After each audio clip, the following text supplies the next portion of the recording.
बिस्मिल्लाहिर्रहमानिर्रहीम। मेरे चैनल ख्वाबों की डायरी के सामीन कराम, अस्सलाम वालेकुम। आज हम बात करेंगे ख्वाब के अंदर सफाई करने के हवाले से। इसकी मुख्तलिफ ताबीरें हैं, मसलन ख्वाब में सफाई करना, किसी और से सफाई करवाना, सफाई घर की करना, सफाई बाज़ार की करना, सफाई करने वाले को देखना, सफाई गली की करना, सफाई मस्जिद की करना, सफाई दुकान वगैरह की करना। इसके अलावा इससे रिलेटेड और भी बहुत सी सूरतें हैं जिनकी मुख्तलिफ ताबीरें हैं। अगर आप इन तमाम सूरतों की ताबीरों को जानना चाहते हैं तो वीडियो को आखिर तक लाजमी देखें। अगर आपने मेरा चैनल ख्वाबों की डायरी को सब्सक्राइब नहीं किया तो सब्सक्राइब कर लें और साथ लगे घंटी के बटन को भी ऑन कर लें ताकि मेरी आने वाली हर नई वीडियो का नोटिफिकेशन आप तक पहुंच सके। तो चले शुरू करते हैं अपने आज के मौजू, यानी ख्वाब के अंदर सफाई करने या देखने के हवाले से।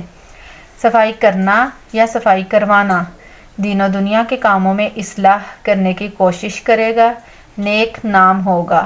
ख्वाब के अंदर बाज़ार की सफाई करना, अगर ये ख्वाब साहिब इल्म यानी आलिम देखे तो इस्लाम का चर्चा करेगा, रहबरी हदायत देगा। और अगर जाहिल और अनपढ़ ये ख्वाब देखे तो ज़लील ख्वार होने और गदागरी इख्तियार करने की अलामत है। ख्वाब के अंदर सफाई करने वाले को देखना अपने आप को थकाकर दूसरों को राहत पहुंचाने और ख़ुद चीज़ों से महरूम होने की अलामत है।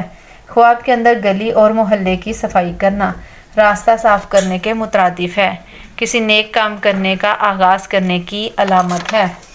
ख्वाब के अंदर घर की सफाई करना गुर्बत से निजात पाने, सब मुसीबतों से आज़ाद होने और दिल खुश होने की अलामत है। ख्वाब के अंदर मस्जिद की सफाई करना दीन इस्लाम की खिदमत करने, गुनाहों से दूर होने और इज़्ज़त और बुजुर्गी पाने की अलामत है। ख्वाब के अंदर दुकान की सफाई करना दिल खुश होने, परेशानियों से निजात मिलने और गम दूर होने की अलामत है।